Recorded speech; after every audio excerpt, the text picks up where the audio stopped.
Welcome to the Secret Math of Money. This show is meant for entertainment purposes only. I hold no financial certifications or information that is not generally available. No guarantees are stated or implied. It is your money, and you are responsible for any decisions you make regarding it. Well, good morning, everybody, and welcome. This is the Secret Math of Money. This is our first episode after our introduction to last week.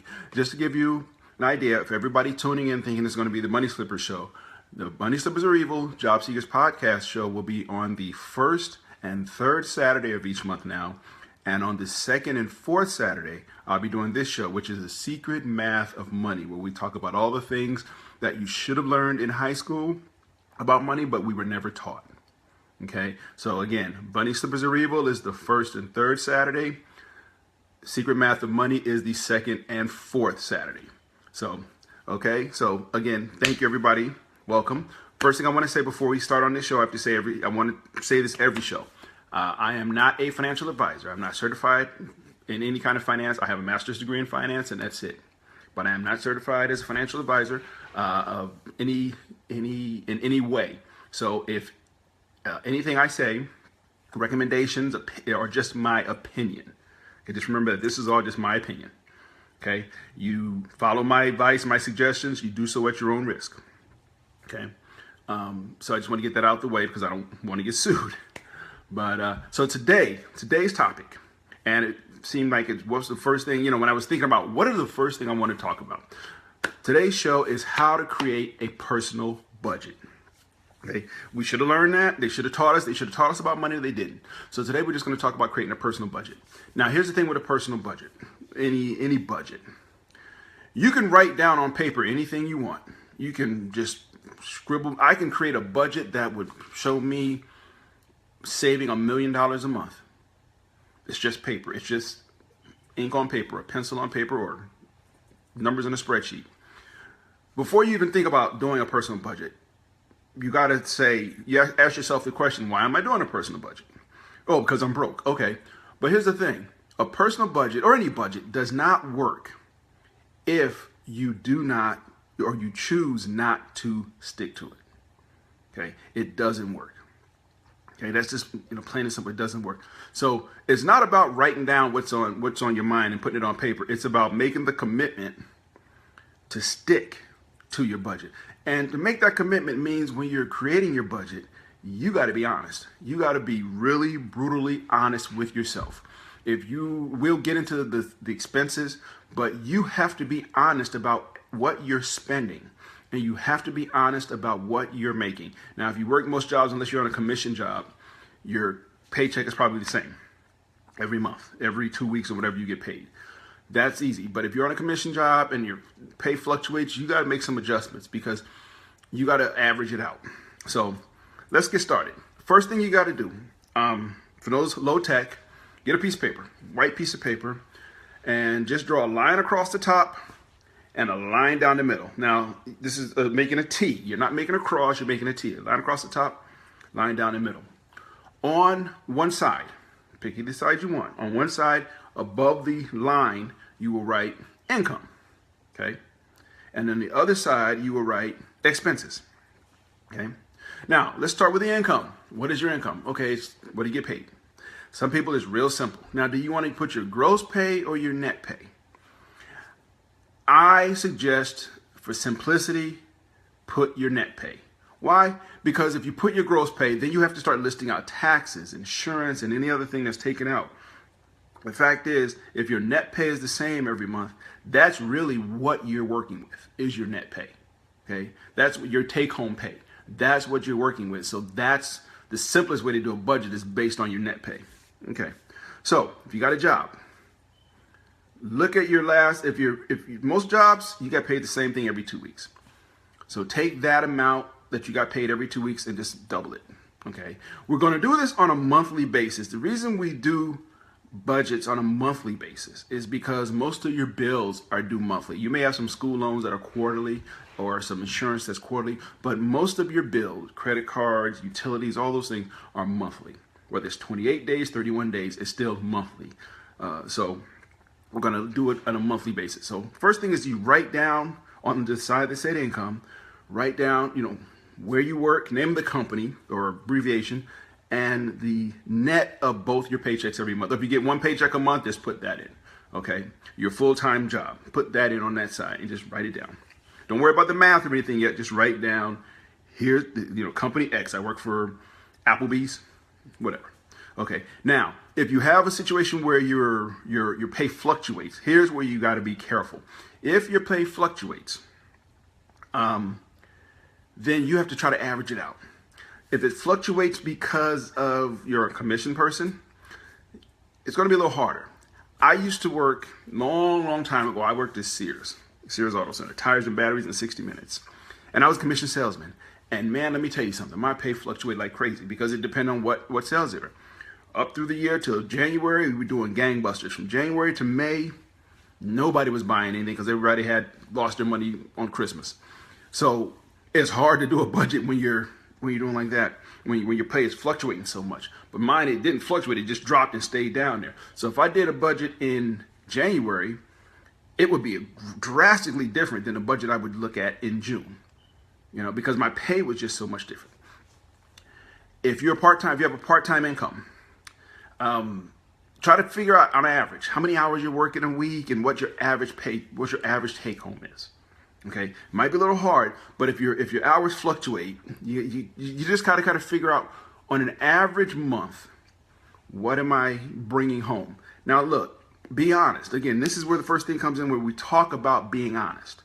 Okay, I know you got delusions of grandeur that you're a commission salesperson and you are the top dog and you are going to sell everything that comes across. Look at your history. Look at the last 3-4 months. What have you been bringing home? Okay, same thing with a part-time job. Look at the last 3 or 4 months. What have you been bringing home? Okay, use that number as your average. Use that number as your income number based on the average of what you've been bringing home. Okay.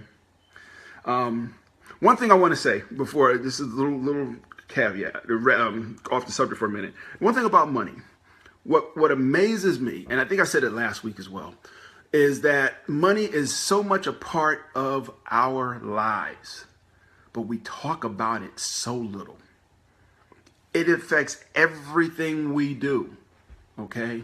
Except going and walking in the park. But even then, you got to pay money to buy the clothes to walk in the park. So I just thought about that. Just remember that.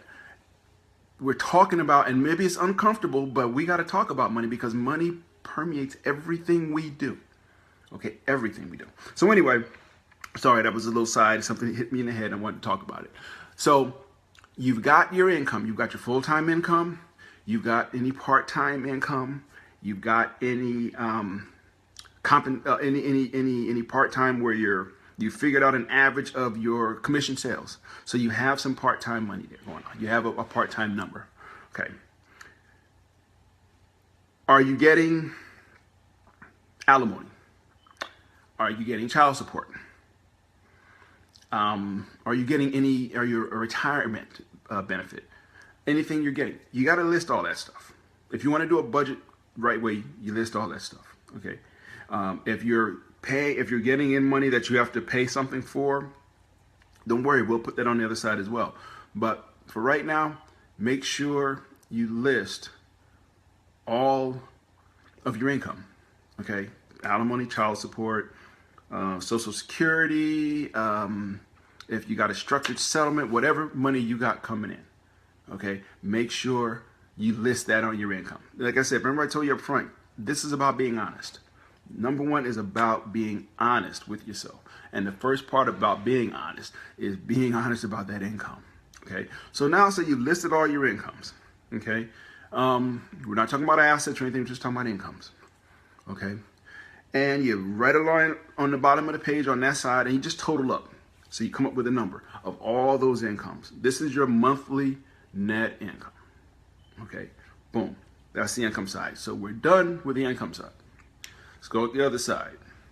This is your expenses. Let's keep it real. First, let's look at the big stuff and then we work down to the small stuff. Are you paying rent? Are you paying a mortgage? Are you paying a couple of mortgages? Are you paying a couple of rents? You got to put all those down. if you got two houses, house number one, what you're paying for your mortgage. House number two, what you're paying for your mortgage. If you're renting, rent. Just call it rent. Okay? Put those numbers down. Now, this is when people start getting nervous. Oh, no, I mean, that's going to make my budget look bad. Maybe I'll leave something off. You're not going to show this budget to anybody unless you really want to. The goal of the budget is to be honest about what you're bringing in and what you're spending. It's not about trying to look good. It's not about trying to impress anybody. Okay, you may be broke every month and you can't figure out why. The goal of this budget is for you to figure out why you're broke or why you got tons of money every month and you can't figure out, well, how am I doing this? Okay, so started with your mortgage and your rent. Okay, you got that in there. Next, let's break it down into utilities. They can fluctuate.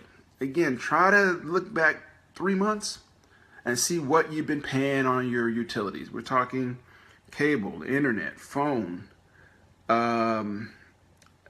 heat, hot water, electricity, lawn care. What else? Whatever you're paying, put all those things because all those things are your utilities. All the things that are around maintaining your household. Okay. Again, heat, hot water, cable, phone, internet. If you got a home security system, grounds. If you have a housekeeper, somebody's coming in once a week, once a month, and cleaning your house. What are you paying that person monthly? Well, I pay this person, average it out. They come twice a week, you pay them $20. Okay, that's $40 a week times 4. That's $160 to clean your house. Don't make no sense to be that nasty, but that's a whole nother conversation. But you want to be honest. If you're paying somebody for that, okay, be honest. So you put down your utilities, you put down your rent and your mortgage. Do you have a car payment? Okay, if your car payment, if you have more than, I would say 4 car payments left to pay off your car, put it in. The reason I say that is because if you have 2 car payments left, that's 2 months. You don't want to do a budget that all of a sudden in 2 months you got to redo it.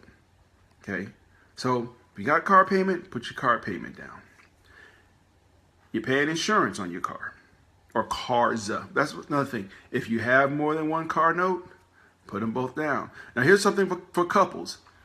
If you are doing your finances together, when you did income, you got to put both your incomes. When you did, if you any alimony, any of that, you just do it all together. Rent, everything. Now it's the expenses part, and this is where it gets kind of crazy. Hey Tracy, long time. One of my old Aetna peeps. If you're, again, we did cars, we did insurance on all the vehicles in the car.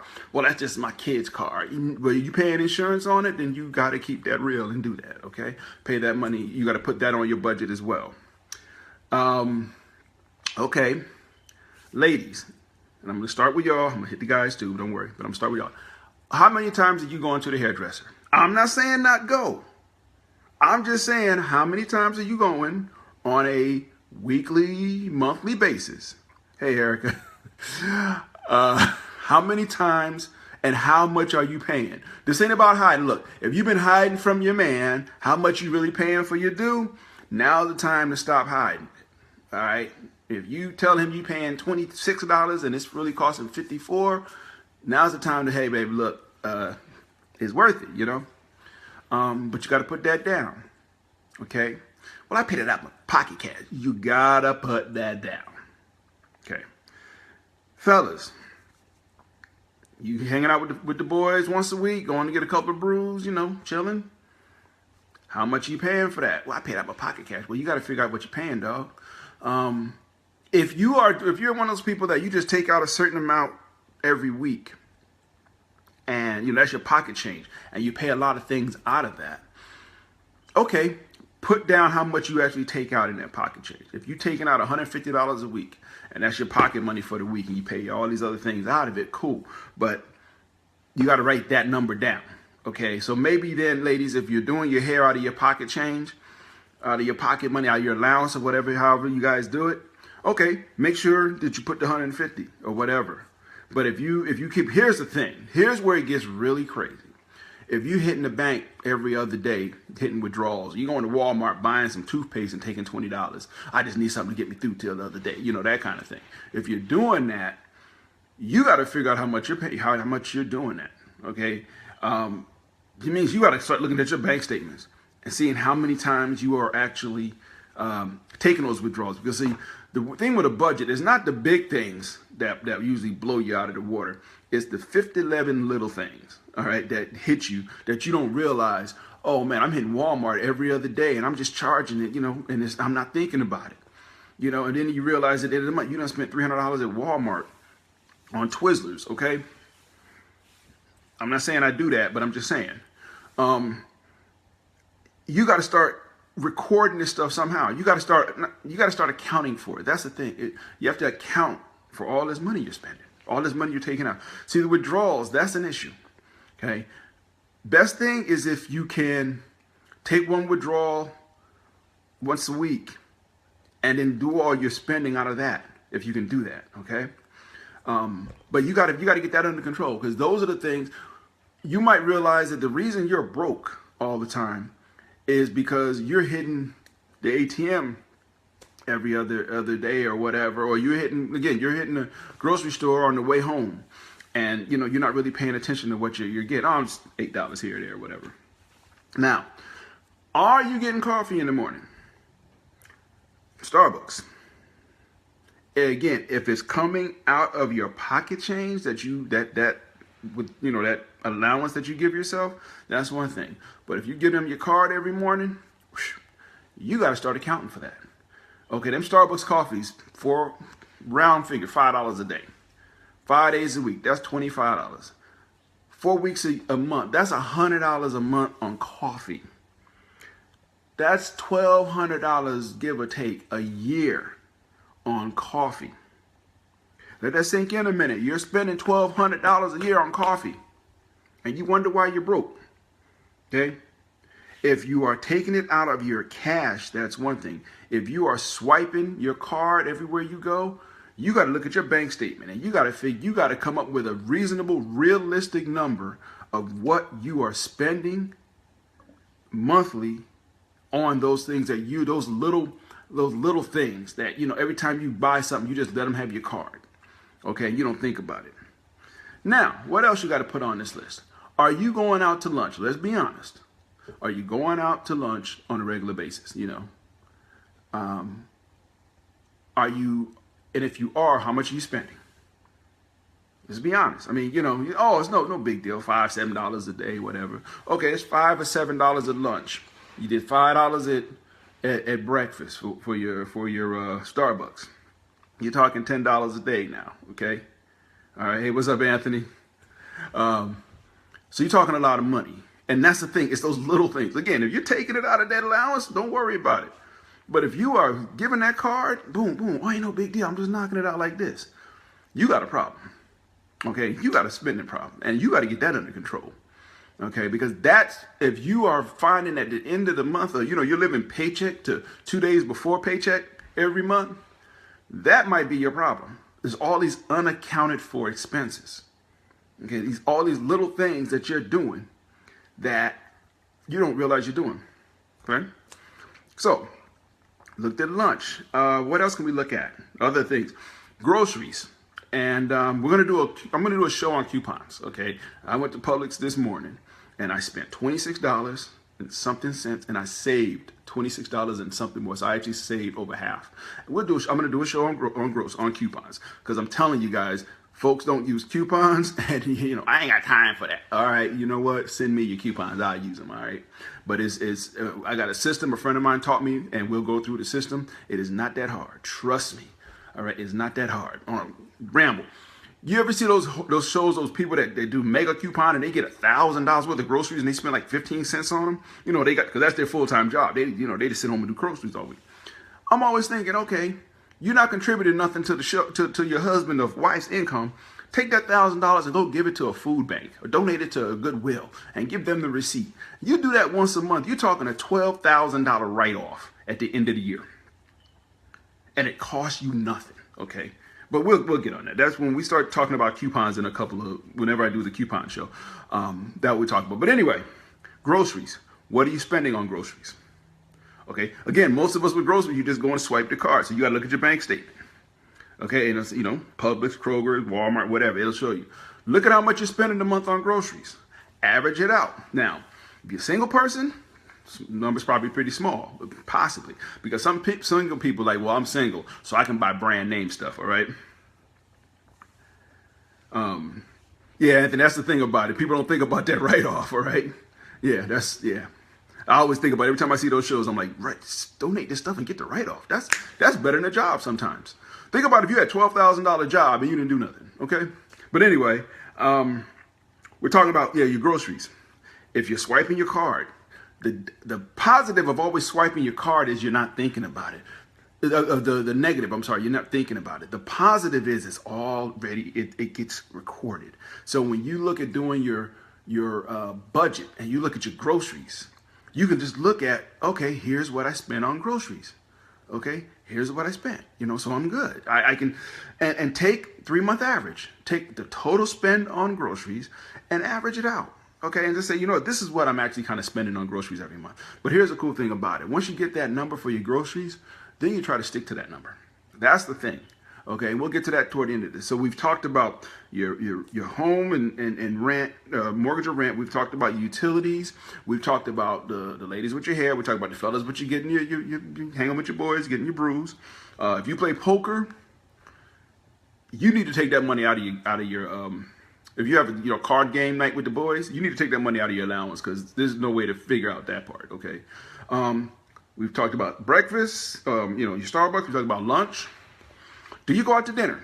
Entertaining, do you do that on a monthly basis, weekly basis? All right, are you doing that kind of thing? If you are, you gotta write it down. Okay, you gotta account for your entertainment. Okay, speaking of entertainment, if you happen to frequent any gentlemen's clubs or ladies clubs, and you be making it rain, gotta account for the rain. That's all it is. Well, sometimes I get it, sometimes I get that, depending on if the dancer's hot or whatever. She's shaking it like it's hot. You know what? You better figure out something. Okay, you better figure out a way to average that number out. Okay, you need Jesus. But anyway, so we talked about all your entertaining. What else? Are you buying clothes every month? Men too. Are you buying clothes? Are you buying shoes? What are you buying? Swiping your card. Hey, you got to start accounting for that money. You got to the goal of a budget is to account for everything you're spending. Okay, that's the goal. You got to account for everything. Okay, what else is there that you could be spending? If you're paying alimony or child support, put that in the budget. Put that number. It's the same number. I don't care. Put it in the budget because you're paying it. You're paying it. Put it in there. If we got the car note, boom, gas. Okay, car don't go without gas. Well, I just fill up every week. Ain't no biggie. What are you doing? How much are you spending on your gas? Okay, how much are you spending on your gas? And it's real simple. I mean, I'm thankful. I just got a newer car, and I was filling up twice a week. I was filling up on Sunday and then again on Wednesday. Okay, serious business. Now I'm filling up Sunday and I don't have to fill up till like Friday. And world of difference in what I'm spending on gas. Okay. The other thing now, here's another one. Car maintenance. Well, I'm not getting my car done every month. Yeah, but you're getting your oil changes on a regular basis, or you should be. Look at the last year. I mean, look at your statements from, look at the things you got done last year. I would allocate, yep, Stacy, that's right. People don't stick to the budget, and that's the problem. If you got to figure out on average how much you're spending for your car. Now, if you have a newer car, it's probably a lot lower. If you got an older car, yeah, you got to put something in there, $100 a month or something that you're going to have to spend. You may not spend $100 this month, but you might spend $200 next month or $300 a month after that. So you got to account for that money. Okay. I know it's very hard with cars. Home repairs, home maintenance. Are you doing anything regularly in your home? Try to account for that. If you're entertaining in your home, we're not spending money because we're entertaining here. You're buying food, in addition to maybe your groceries. Okay, your kids' allowance. You got to put that. I'm trying to rush. I got about 5 minutes left, and I'm surprised I can talk this much. But anyway, your kids' allowance. Okay, everything you're paying. Okay, everything you are paying. Okay, put down. So you've written all these things down, and a couple of my listeners, you hit the nail on the head. Writing it down is easy. The question is, are you going to stick to it? So you wrote down all these things on your expenses, and you total it up, and then you look at the number you got at the beginning on income, and you look at the number on expenses. And if that expenses number is higher than that income, now you know why you're broke. So now you got to look at that expense list again, and you see how much you got a difference in the two. And you got to decide what is a need and what is a want. A need is just, your rent, your mortgage, your utilities maybe. You may need groundskeeping service. Starbucks is not a need, people. $8 lunches is not a need. I won't say, ladies, your hair is not a need, because I've seen some of y'all when you ain't been to the hairdresser, so we'll put that in the need column for now. But fellas, hanging out with the boys, getting the bruise, that ain't a need, that's a want. So you got to decide between the things on your list, what is a need and what is a want. Okay, that's the reality of what is a need and what is a want. Okay, the things that are needs, you keep them. The things that are wants, you start removing them and see how the number changes. That number is going to go down as you remove more of your needs, of your wants. It's going to go down. Okay. But